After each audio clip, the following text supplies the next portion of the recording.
Friday afternoon. I'm fixing the fence on my grandfather's property, 45 acres in the Sierra Nevada foothills that I just inherited. A black SUV pulls up to the gate. Two men step out wearing uniforms, badges, handcuffs, radios on their belts. The taller one raises his hand like a traffic cop. HOA Security Enforcement. We've received reports that you're violating land use regulations. You need to stop all activity immediately. My grandfather's land. The land my family has owned since the gold rush. And two strangers in uniforms are telling me I can't touch it. They didn't know two things. First, there's a gold deposit beneath this property worth millions. Second, I'm an IT security analyst. My job is identifying people who pretend to be something they're not. They picked the wrong person to intimidate, and they're about to find out why. Before we dive in, drop a comment telling me where you're watching from. Now, let's get into it. I hadn't been to the Sierra Nevada foothills in 10 years. Now, I was standing on 45 acres of land that my grandfather had left me in his will, trying to figure out what to do with a piece of California history that I barely remembered. Walter Marshall died 3 weeks ago at 89, peacefully, in his sleep.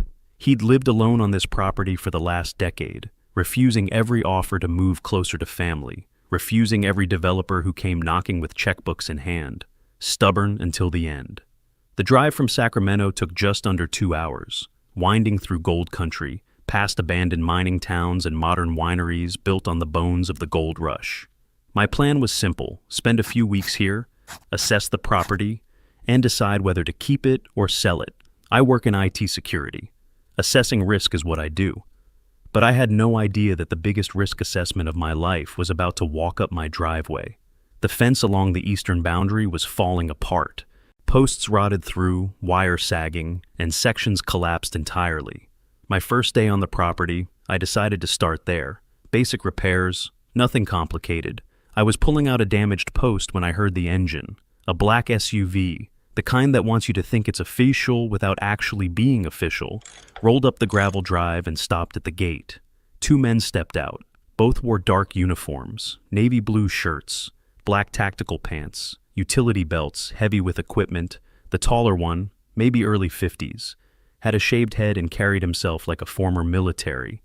The shorter one was younger, thicker, and stayed a few steps behind like a shadow. HOA Security Enforcement, the tall one announced, raising his hand in a stop gesture. I'm Officer Crane. This is Officer Miller. We've received reports that you're conducting unauthorized construction activity on this property. You need to cease all work immediately. I set down my tools and wiped my hands on my jeans. HOA Security Enforcement. I'd never heard of such a thing. But I'd also never owned property in a rural community association before. Maybe things worked differently out here. I'm just fixing the fence, I said, keeping my voice neutral. It's been falling apart for years. Crane didn't blink. Any modification to property structures requires prior approval from the HOA board. You violate Section 12, subsection C of the community guidelines. He reached into a folder and pulled out a sheet of paper, handing it to me with the gravity of someone serving a court summons. The header read, Sierra Ridge Community Association, citation for violation. Below that, unauthorized construction activity, fine $500, payment due within 14 days.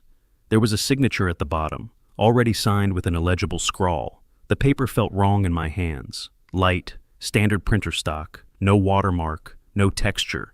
In my line of work, document authenticity matters. This didn't feel authentic. I looked up at Crane while my fingers registered the cheap paper.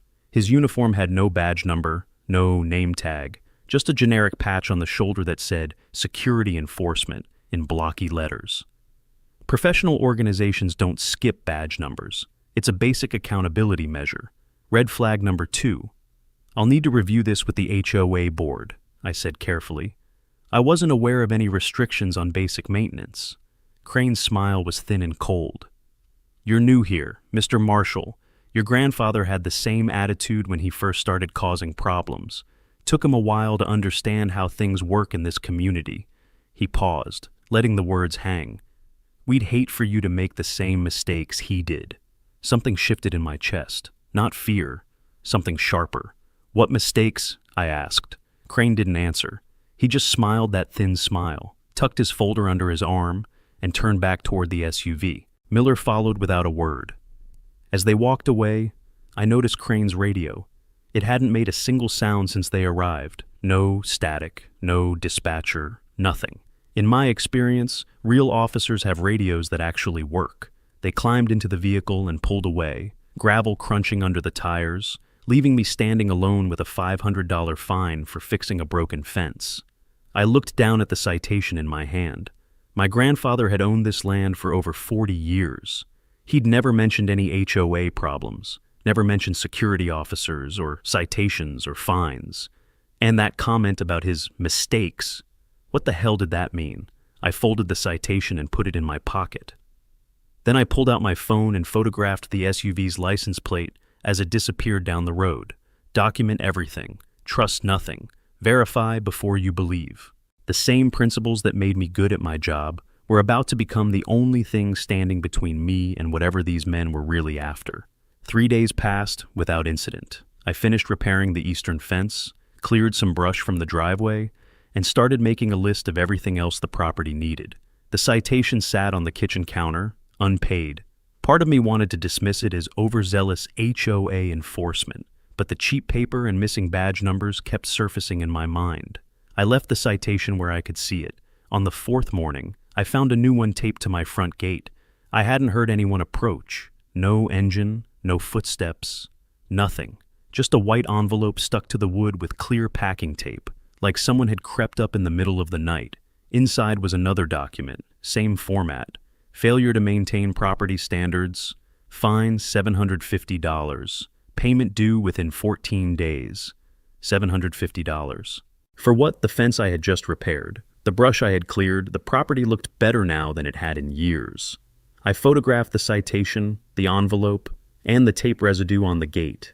Then I walked the perimeter, looking for any sign of how they had delivered it. No tire tracks near the gate, no footprints. They were escalating, and they wanted me to know it. The black SUV started appearing that afternoon. It would park on the county road about 100 yards from my gate, engine off, windows too dark to see inside. Sometimes it sat for 20 minutes, sometimes half an hour. The next day, the pattern repeated 2 or 3 slow passes, deliberate and unhurried, giving whoever was inside plenty of time to study the property. Textbook intimidation. They wanted me to feel surrounded, watched, alone. On the 5th day, I had a visitor who wasn't trying to intimidate me. Martha Jennings was 71 years old, barely 5 feet tall, and carried a pie that smelled like cinnamon and brown sugar. She lived on the adjacent property and had known my grandfather for 30 years. I invited her onto the porch, poured 2 glasses of iced tea, and listened as she talked about Walter, how he used to help her with fence repairs, how they would sit on this very porch and watch the sunset, how much he loved this land, and how fiercely he protected it. He had offers, you know, Martha said, cutting into her own pie. Lots of them, strangers showing up with briefcases and checkbooks, wanting to buy the property. He always said no. She paused, her fork hovering over the plate. After he started saying no, things got strange around here. I leaned forward. Strange how? Martha glanced toward the road. People are asking questions in town. Rumors are spreading about Walter being difficult, causing problems for the community, and those men in uniform started showing up. Security something or other. Walter called them frauds, said they had no authority whatsoever. My grandfather had used the word frauds. That wasn't paranoia talking. That was a man who had seen through whatever game they were playing. Did he ever prove it? Martha shook her head slowly. He was going to, had all kinds of documents gathered up, but then his health started failing, and she trailed off, staring at her pie. I should have helped him more. I reached over and touched her hand. You're helping me now. She looked up with something like hope in her eyes. Be careful, Derek. Whatever they wanted from Walter, they still want it, and now you're the one standing in their way. That night, my phone rang, unknown number. I answered, switching on the voice recorder. Mr. Marshall. The voice was male, flat, and professional. This is HOA enforcement. Your outstanding fines have reached $1,250. If payment is not received within 7 days, we will be forced to place a lien on your property. I kept my voice steady. Who am I speaking with? A pause. HOA enforcement. You know how to contact us. The line went dead. I replayed the recording. The voice was familiar, not identical to Victor Crane, but close enough. $1,250 in fines for violations that didn't exist. Enforced by phone calls from blocked numbers. This wasn't enforcement. This was extortion with a uniform. I opened my laptop and searched for Sierra Ridge Community Association. The website was basic, a single page with contact information, a mission statement, and a list of board members. No mention of a security enforcement division, no schedule of fines, no violation procedures. I searched for HOA Security Enforcement California. Nothing. No licensing requirements, no regulatory framework, no official recognition of any kind. Either this organization existed in some obscure corner of California law, or it didn't exist at all. I bookmarked the HOA website and noted the phone number for the board president, a man named Glenn Sawyer. Tomorrow, I will call him. If these men were legitimate, verification would confirm it. If they weren't, they had made a serious miscalculation about who they were targeting. Martha's words echoed in my head as I closed my laptop. Walter had called them frauds. He had gathered documents, prepared to expose them, and then his health failed before he could finish what he started. I looked around the cabin, my grandfather's home for 40 years, now mine. Whatever he had been fighting, whatever he had discovered, the battle wasn't over. It had just been passed down to the next generation. And unlike my grandfather, I had time, I had resources, and I had a career's worth of training in separating the authentic from the fraudulent. Tomorrow, verification would begin. Tonight, I organized everything I had documented, the citations, the photographs, the license plate, the phone recording. Evidence was accumulating. All I needed now was proof of what these men actually were, and more importantly, what they wanted badly enough to harass an old man until the day he died. I called Glenn Sawyer at 9 the next morning. The number was listed on the Sierra Ridge Community Association website, right next to his title board president. A man answered on the third ring, his voice friendly and unhurried. Sierra Ridge Community Association, this is Glenn. I introduced myself, explained that I had inherited my grandfather's property, and asked about the HOA Security Enforcement Division. There was a long pause. I'm sorry. The what? Glenn asked. HOA Security Enforcement, I repeated. 2 men in uniforms have been issuing citations on my property. They claim to represent a security enforcement division. Another pause. Longer this time. When Glenn spoke again, his voice had changed. Mr. Marshall, I've been president of this association for 11 years. We don't have a security enforcement division. We don't have any enforcement officers. We're a volunteer board of 5 neighbors who meet once a month. We have no authority to issue citations. The words hit me like cold water. No enforcement division, no officers, no citations. Everything Victor Crane had presented as official was fabricated. These men threatened to put a lien on my property, I said. Fines totaling over $1,000. Glenn exhaled sharply.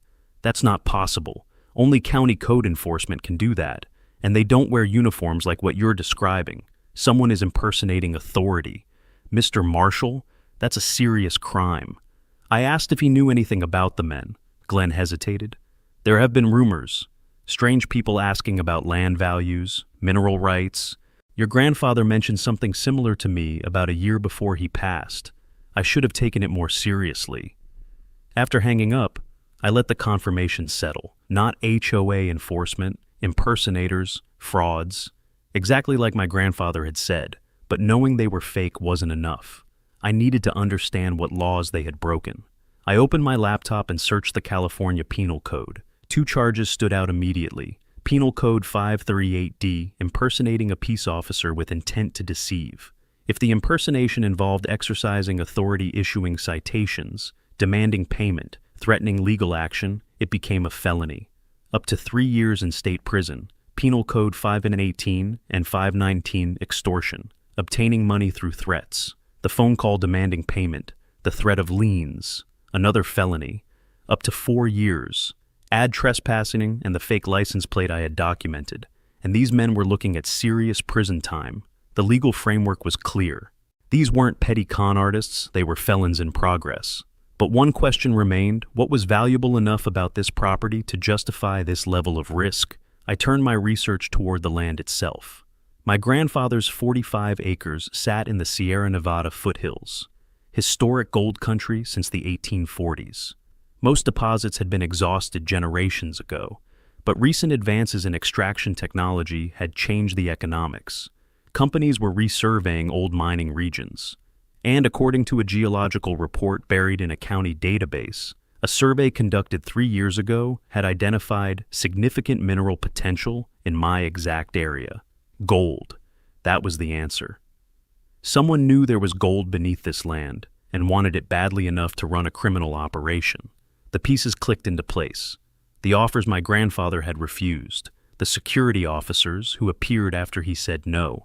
The escalating pressure was designed to make him surrender. He had seen through their scheme, called them frauds, gathered documents for a fight he never got to finish. Now they had shifted their attention to me, the new owner standing between them and millions of dollars in mineral rights. I closed my laptop and stared out the window at the 45 acres my grandfather had protected until his final breath.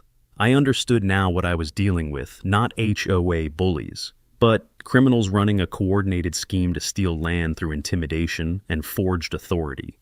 The question was what to do about it. I could call the sheriff right now, report the impersonation, and probably get Crane and Miller arrested within days. Case closed. Or I could wait, gather more evidence, find out who was pulling the strings and how deep this operation went. If I moved too fast, I might catch the foot soldiers but miss the people who had sent them. Let me be direct with you here. Derek just discovered something that should terrify anyone who owns property. 2 men in uniform showed up at his door, issued citations, threatened fines, and he almost believed them, almost paid, almost gave them exactly what they wanted. The only difference between Derek and countless other victims, he picked up the phone and verified. Most people don't. Most people see a uniform, hear an authoritative voice, and assume it's legitimate. That's what scammers count on. That's what Victor Crane built his entire scheme around. But now Derek knows the truth. The question is, what does he do with it? I made my decision that night. I wouldn't call the sheriff yet. First, I would fortify. Cameras at every entrance, recording equipment for any future interactions, a complete paper trail of everything they had done and everything they might do next. Then I would find a lawyer who specialized in property rights and criminal fraud, someone who could help me build a case that would take down not just the men in uniforms, but whoever had sent them. My grandfather had been preparing for this fight when his health failed. I would finish what he started. Victor Crane returned on a Tuesday afternoon. I was on the porch reviewing property documents when I heard the familiar crunch of gravel. The black SUV rolled up the drive and stopped at the gate. This time, only one door opened. Victor stepped out alone, and he wasn't wearing the uniform, just slacks and a polo shirt, like a neighbor dropping by to borrow a cup of sugar. He walked toward the porch with his hands visible, palms open. I didn't believe the gesture for a second. My phone was already recording in my shirt pocket. Mr. Marshall, Victor said, stopping at the bottom of the porch steps. I think we got off on the wrong foot. Let me be direct with you. He smiled, but it didn't reach his eyes. There's a company interested in your property. They have authorized me to make you an offer. $200,000, cash, quick closing, no complications. I leaned back in my chair, keeping my expression neutral. The property had been assessed at over $400,000, and that was before accounting for the mineral rights. That's less than half the assessed value, I said. Victor nodded, as if he had expected the objection. Assessed value isn't market value. This is a remote land with limited development potential. And with the complications you've been experiencing, the citations, the fines, the upcoming lien $200,000 is generous. Most buyers would walk away from a property with this much legal baggage. I decided to push back. I spoke with Glenn Sawyer, I said, watching Victor's face carefully. The president of the actual HOA. He told me there's no security enforcement division, no authority to issue citations, no mechanism for placing liens. For just a moment, Victor's mask slipped. A flicker of surprise, quickly suppressed. Then the smile returned, thinner than before. Glenn doesn't know everything about how the community operates. There are layers of governance that the volunteer board isn't always aware of. Layers of governance, a meaningless phrase designed to sound authoritative while saying nothing. I'm not selling, I said, and I'm not paying any fines. If you have legitimate authority, prove it. Show me the bylaws. Show me a single piece of paper that gives you the right to do what you've been doing. Victor's smile disappeared entirely. He stood at the bottom of the steps, looking up at me, and for the first time, I saw what was underneath the professional facade. Not anger, something colder. Mr. Marshall, you're making a serious mistake. Your grandfather made the same one. He thought he could resist. Victor paused. Look how that ended for him. The implication hit me like a physical blow. My grandfather had died at 89, peacefully in his sleep. At least that's what we had been told. He died of old age, I said, my voice harder than I intended. Victor's smile returned, knowing and cruel. Of course he did. He held my gaze for a long moment, then turned and walked back to the SUV without another word. I watched him drive away, my hands gripping the chair arms until my knuckles went white. Not from fear, from rage. Victor Crane had just implied that my grandfather's death wasn't natural, that his resistance had consequences, whether it was true or just a manipulation tactic. The fact that he was willing to use my grandfather's death as leverage told me everything I needed to know about who I was dealing with. The entire conversation was captured on my phone. Every word, every implication, every veiled threat, combined with the fake citations, the surveillance, and the phone call demanding payment. I had enough evidence to put Victor Crane in prison. I need you to understand what just happened. Victor Crane didn't just threaten Derek's property. He implied something about his grandfather's death. A man who died at 89. A man who also refused to sell. Is Victor suggesting what I think he's suggesting? Probably not literally, but that's not the point. He wants Derek to feel unsafe, to wonder, to lie awake thinking about what these people might be capable of. That's psychological warfare, and angry people make mistakes, unless they channel that anger into something productive. Let me pause here. I'm Michael Vincent, your narrator today on Fallout HOA. Derek just got threatened directly. Victor Crane doesn't just want his land. He implied something about his grandfather's death. This isn't a normal dispute anymore. This is organized intimidation. Derek has recordings and evidence. He could call the sheriff right now and end this. Or he could wait, let Victor keep escalating, and build a bigger case, one that might bring down whoever sent these men. If you were in Derek's position, what would you do? Leave your answer in the comments. Let's see whose solution is best. Now, let's see which path Derek chooses. I sat on the porch until the sun went down. The rage had settled into something colder, more focused. Victor thought mentioning my grandfather would make me afraid. Instead, it had given me clarity.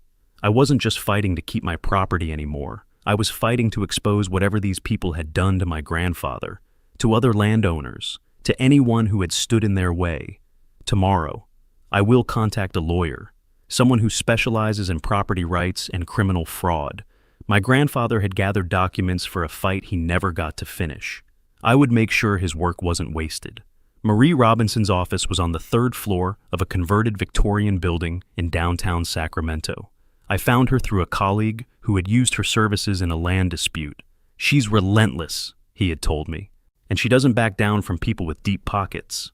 I arrived at 10 in the morning, with everything I had gathered: the fake citations, photographs of the SUV and its fraudulent plates, the recorded phone call, and the video of my conversation with Victor Crane.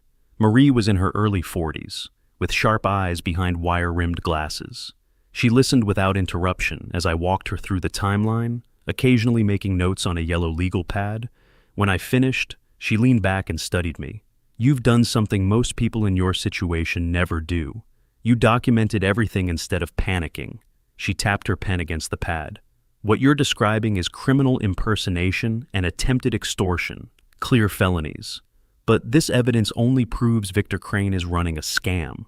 It doesn't tell us who's paying him or why your property specifically. I told her about the geological survey, the one identifying significant mineral potential in my area. Marie's expression sharpened. That explains motivation. Someone wants your land for what's underneath it. She turned to her computer. Give me a few minutes. She searched through legal databases and business registrations while I waited. After about 10 minutes, she looked up. There's a company called Apex Mineral Resources. They've been acquiring mineral rights throughout the Sierra foothills for the past few years, mostly legitimate purchases. But I'm seeing 2 lawsuits from property owners in adjacent counties claiming they were pressured into selling, both settled with confidentiality agreements. She scrolled further. Your property sits right in the middle of their acquisition zone? I asked if she could connect Victor Crane to Apex. Marie pulled up another database. They have a subsidiary, Western Land Solutions, handles property acquisition. She typed Victor's name and waited. Here, Victor Crane has invoiced Western Land Solutions for consulting fees. $47,000 over 18 months. She turned to face me. He's not freelancing. He's their fixer. The picture made sense now. Apex wanted the gold. My grandfather refused to sell. They sent Victor to make ownership unbearable. When that didn't work, and my grandfather died, they waited for the next owner. What are my options? I asked. Marie set down her pen. 2 paths. First, we take everything to the sheriff today. Victor gets arrested for impersonation and extortion. His associate, 2, case closed, property secured. She paused. Second, we wait. Let them continue while we document everything. When they escalate and based on this pattern, we capture it. Then we don't just arrest the foot soldiers. We build a case against Apex and everyone involved. I thought about Victor's smile when he mentioned my grandfather. The implication is that Walter's resistance had consequences. If I just arrest Victor, Apex hires someone else, I said. Marie nodded. You solve your problem. You don't solve the problem. She leaned forward. But the second path has risks. These people have shown they're willing to break the law. If they realize you're building a case, they might do something desperate. I met her gaze.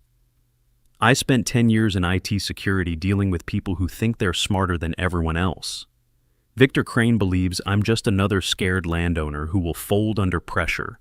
I want him to keep believing that. Marie studied me for a moment, then nodded slowly. All right, let's build a case. We spent the next hour developing a strategy. Marie would contact Sheriff Raymond Ortega to establish a paper trail and ensure law enforcement was ready to respond if things escalated. I would upgrade my security, more cameras, better coverage, redundant cloud backups. Glenn Sawyer and Martha Jennings would be informed and prepared to serve as witnesses. Glenn's confirmation that no security enforcement division existed was crucial evidence. Martha's knowledge of my grandfather's harassment could establish a pattern stretching back years. One more thing, Marie said as I stood to leave. I want to look into your grandfather's final months more closely. You said Victor implied something about his death. It's probably just intimidation, but if there's anything suspicious in the record's medical reports, police calls, anything, I want to know about it. The thought had been gnawing at me since Victor's visit. Hearing Marie voice it made it feel more real. You think they might have done something? She hesitated. I think we shouldn't assume anything. Your grandfather was 89 and died in his sleep. That's the most likely explanation. But these people have already demonstrated they don't respect boundaries. I'd rather check and find nothing than miss something important. Before I left, Marie handed me her card. My cell is on the back. Call me the moment anything happens. And Derek, stay calm, stay legal. Don't give them any opportunity to claim you provoked them. Let them be the ones who cross the line. I pocketed the card. Calm and legal. That was exactly how I intended to operate. I drove back to the property as the sun was setting, painting the Sierra foothills in shades of gold, 45 acres of family history, with mineral deposits worth millions hidden beneath the surface.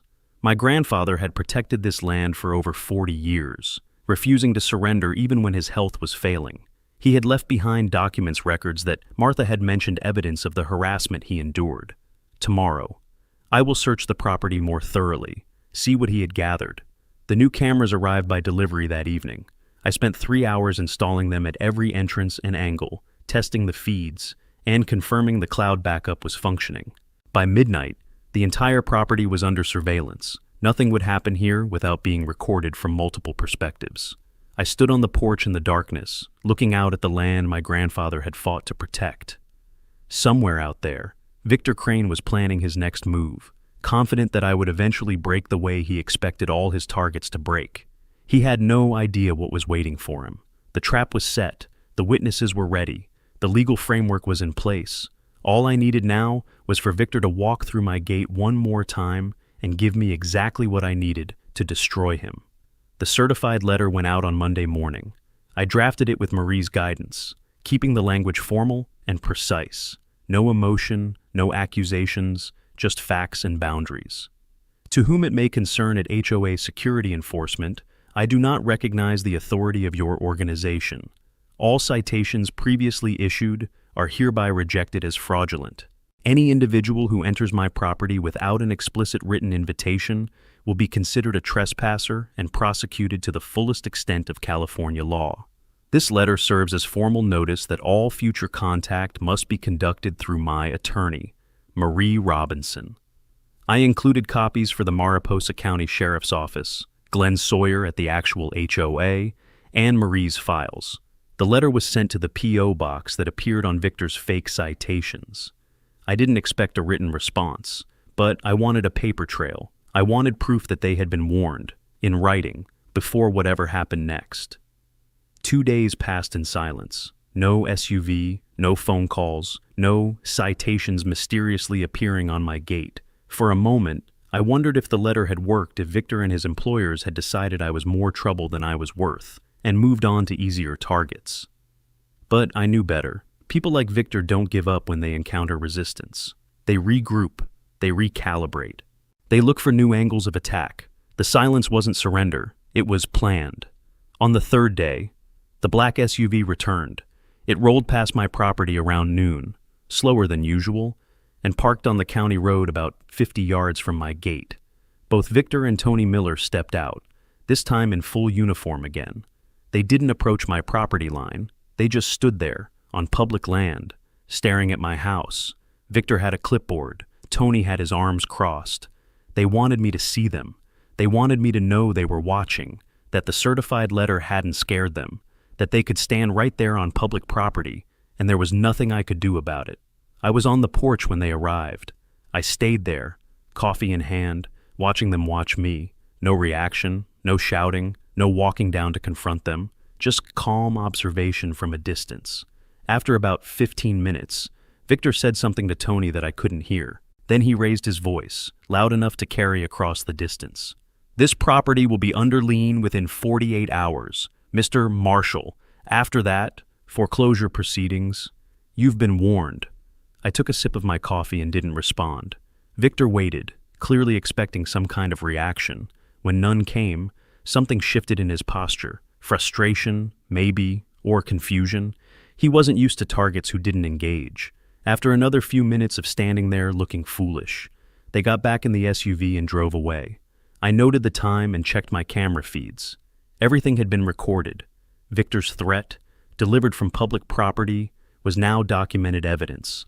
One more piece for the file. Martha Jennings called that evening, her voice tight with concern. "Derek, I need to tell you something. Those men, the ones in uniforms, they've been talking to people."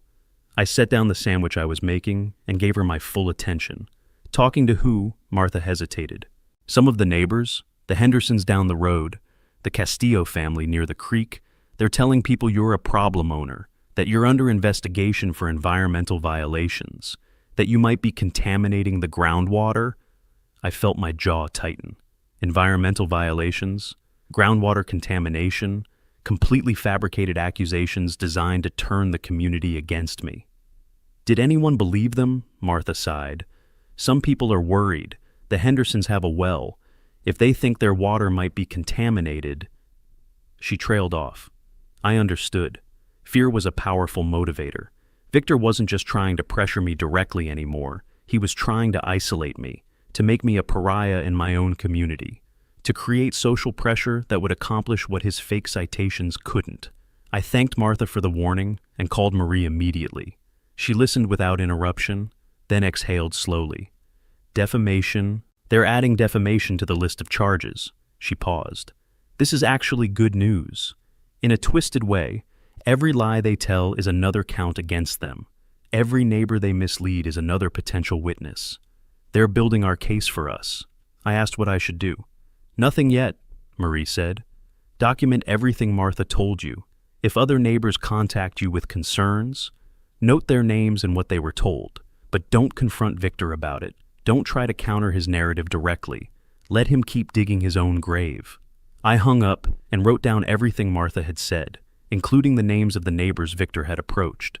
Then I pulled up the geological survey again and reread the section about groundwater. The property had been tested multiple times over the past decade. No contamination, no environmental issues, clean reports across the board. Victor's accusations weren't just lies, they were provably false lies, documented by official county records. The next morning, I called Sheriff Raymond Ortega directly. Marie had briefed him earlier in the week, but I wanted to make personal contact. Sheriff Ortega was 58 years old, had served Mariposa County for over 30 years, and spoke with the unhurried patience of someone who had seen every kind of trouble the foothills could produce. I explained the situation, the fake citations, the impersonation, the threats, the surveillance, the defamation campaign. He listened carefully, asking occasional questions, taking notes. Mr. Marshall, based on what you're describing, these individuals are committing multiple felonies: impersonation of authority, extortion, harassment, defamation. We have grounds to arrest them right now. I told him about the larger case, about Apex Mineral Resources and Western Land Solutions, about our strategy to wait until we had enough evidence to bring down the entire operation. Sheriff Ortega was quiet for a moment. I understand the strategy, and I respect it, but I need you to understand something, too. These people have already shown they're willing to escalate. If they do something dangerous, if they cross a line that puts you or anyone else at physical risk, I'm not going to wait for your lawyer's permission to act. I appreciated his directness. That's exactly what I want. Sheriff, I'm not trying to be a hero. I'm trying to build a case. But if they do something that requires immediate intervention, I want you ready. Sheriff Ortega agreed to have a deputy patrol the area more frequently over the coming days. He also gave me his personal cell number, something he said he didn't do often, and told me to call immediately if anything happened. We'll be ready, Mr. Marshall. Just don't do anything stupid in the meantime. I promised I wouldn't. That evening, I found what I had been looking for. In the back corner of my grandfather's workshop, hidden behind rusted tools and dusty equipment, was a metal lockbox. The key was hanging on a nail nearby, almost too obvious. Like Walter had wanted someone to find it eventually. Inside were documents, decades of them, letters from strangers offering to buy his property, photographs of unfamiliar vehicles parked near his gate, handwritten notes documenting dates, times, and descriptions of people who had approached him, and at the bottom of the stack, a folder labeled Security Enforcement, containing copies of fake citations identical to the ones I had received, same format, same letterhead, same fraudulent authority. My grandfather had known. For years, he had documented everything, just like I was doing now. He had built a case file that no one ever saw, preparing for a confrontation that his failing health prevented him from finishing. I sat on the workshop floor, surrounded by my grandfather's evidence, and felt something settle in my chest. Not grief, exactly, more like a connection.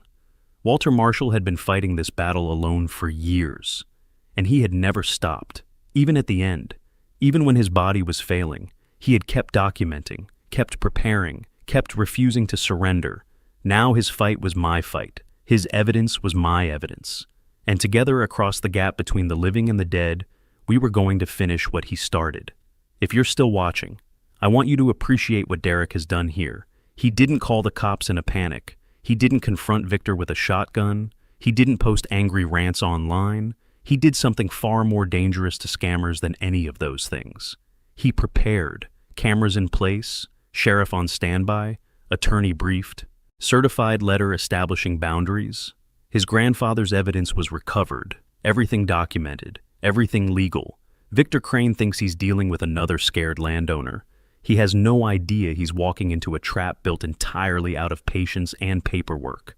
The confrontation is coming, and it's going to be satisfying. I returned to the house as the stars emerged overhead.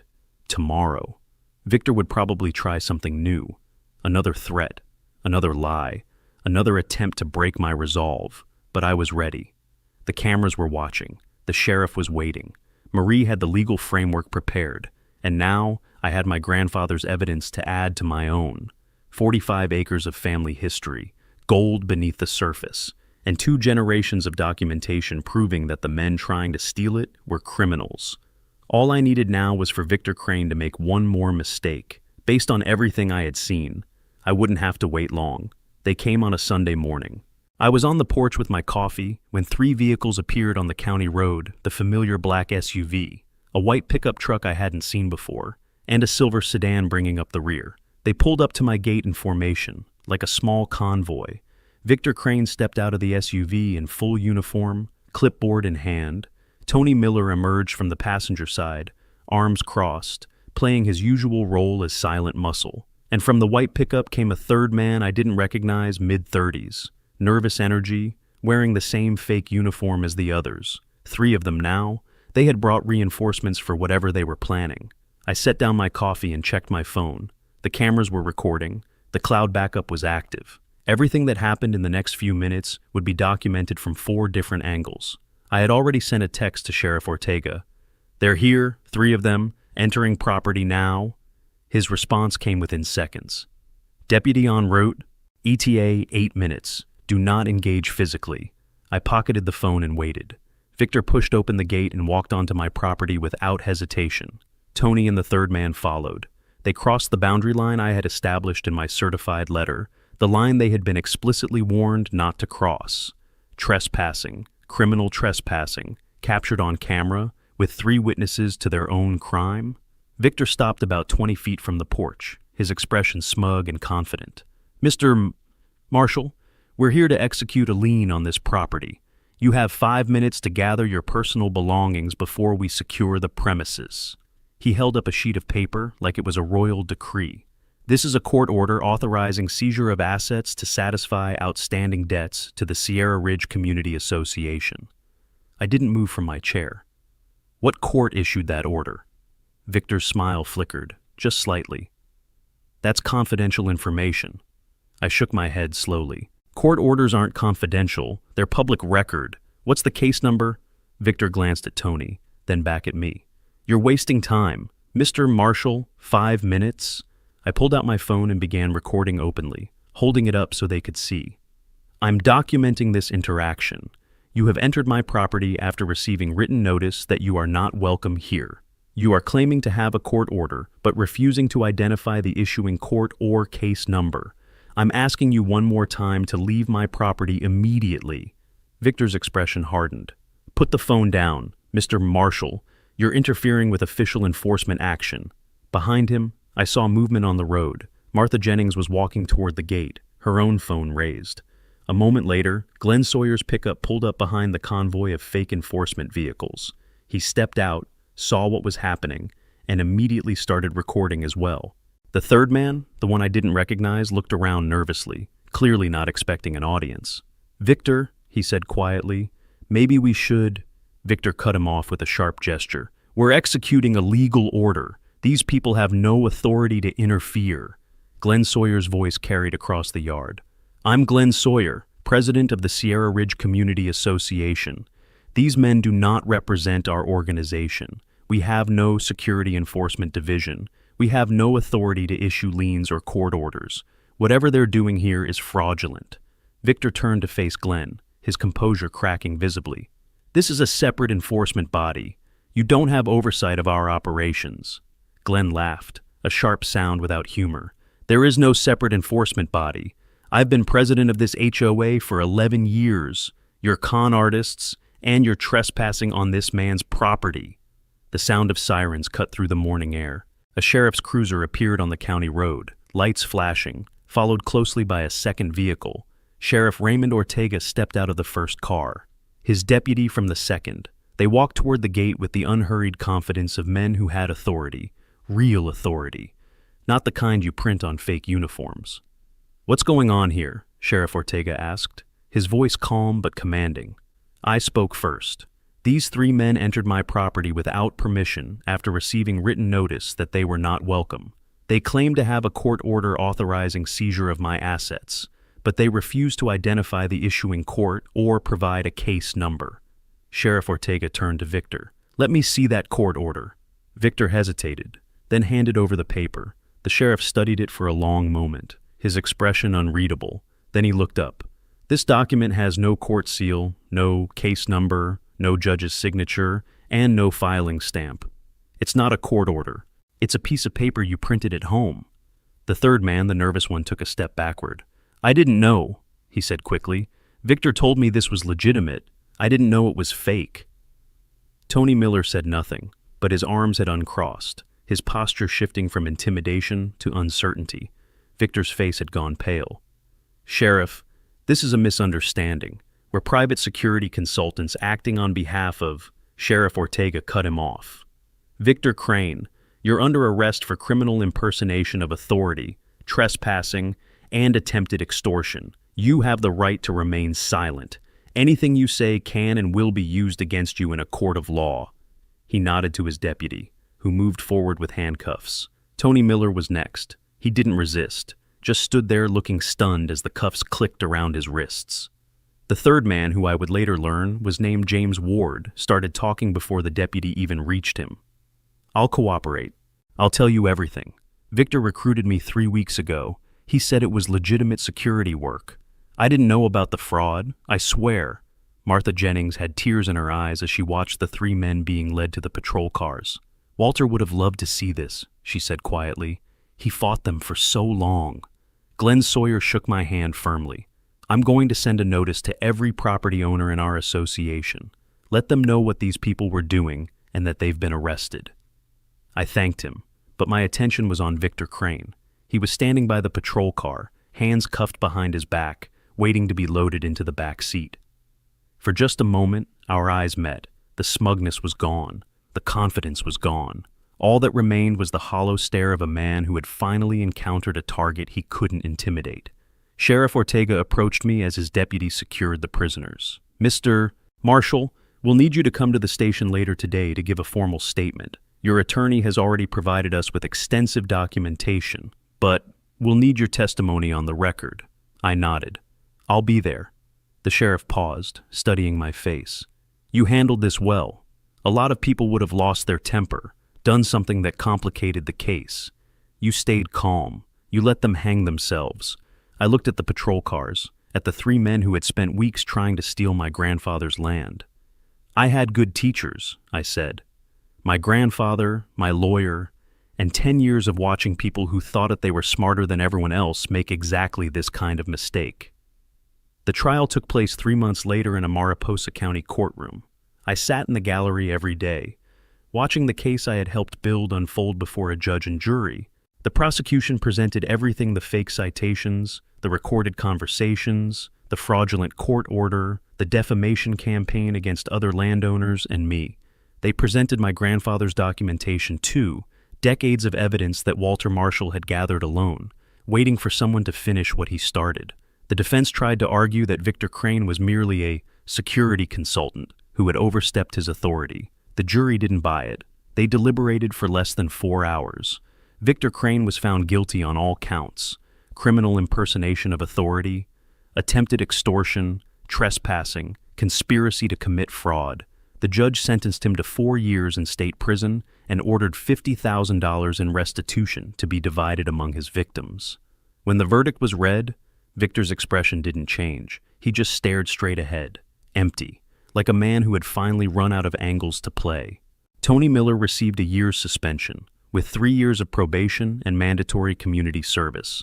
He had been a follower, not a leader, and the court recognized that distinction. James Ward, the nervous third man who had flipped immediately upon arrest, received immunity in exchange for his full cooperation.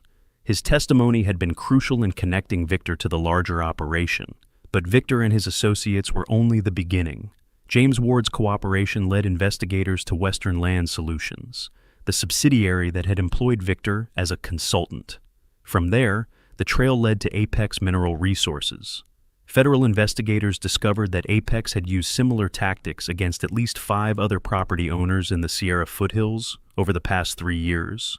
Fake enforcement officers, fabricated citations, threats and intimidation are designed to force reluctant landowners into selling below market value. A class action lawsuit was filed on behalf of all affected property owners. The CEO of Apex resigned within weeks of the investigation going public. The company faced federal charges for fraud, conspiracy, and violation of fair housing practices. Western Land Solutions was dissolved entirely, its assets frozen pending litigation. Marie Robinson called me the day the federal indictments were announced. "You did something important, Derek, not just for yourself, but for everyone those people target. Your grandfather's documentation, combined with your evidence, created a case that couldn't be ignored." I thanked her, but the credit didn't feel mine entirely. Walter Marshall had been fighting this battle for years before I arrived. He had documented everything, kept records that no one asked for, and refused to surrender even when his health was failing. I had simply picked up where he left off. A geological survey confirmed what the county records had suggested: there were significant gold deposits beneath my 45 acres. A mining company offered me $2.3 million for the mineral rights alone, with the option to lease the surface land for extraction operations. I thought about it for exactly one day. Then I declined. My grandfather had turned down every offer for over 40 years. He had valued this land for what it was, not for what could be extracted from it. The gold had been there for millions of years. It could wait a while longer. Maybe someday I would change my mind. Maybe my children, if I ever had any, would make a different choice. But for now, the land would remain as Walter Marshall had kept it intact, protected, a piece of family history that no amount of money could replace. Glenn Sawyer organized a community meeting 2 weeks after the trial ended. He invited me to speak about what had happened and how to identify similar scams in the future. I stood in front of about 30 neighbors, some of whom had believed Victor's lies about environmental violations, some of whom had watched the arrest from outside my gate and shared what I had learned. "Always verify," I told them. "Legitimate authority isn't afraid of questions. If someone shows up claiming to represent an organization, call that organization directly. If someone issues a citation or threatens legal action, ask for documentation and check it with the county. The only power these scammers have is the power we give them by not asking questions." Afterward, several neighbors approached me to apologize for believing Victor's defamation. I told them there was nothing to apologize for. Fear was a natural response to uncertainty. The important thing was that we had all learned something. Martha Jennings found me on the porch that evening, carrying another pie. We sat together as the sun set over the foothills, painting the sky in shades of orange and gold. "Your grandfather would be proud," she said quietly. "He fought them for so long, all by himself. He never got to see them face justice." I thought about Walter Marshall, alone on this property for years, documenting every threat, every suspicious vehicle, every stranger who came asking about his land.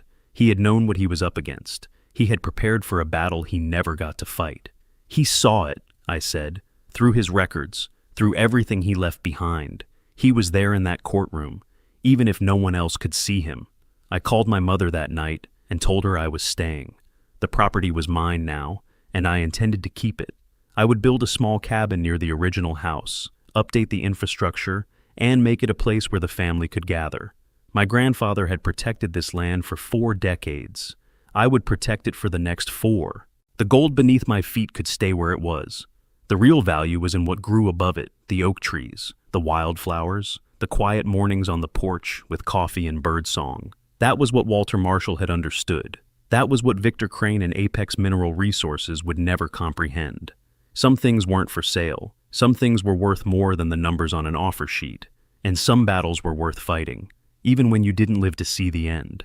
If you made it this far, thank you for staying with me. This story was about more than fake cops and stolen land.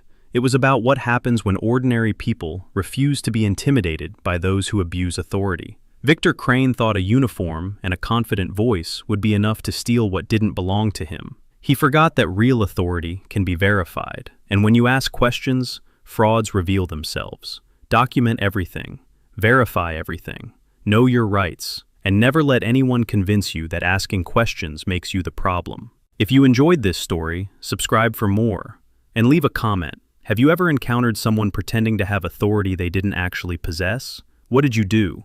Until next time, stay vigilant.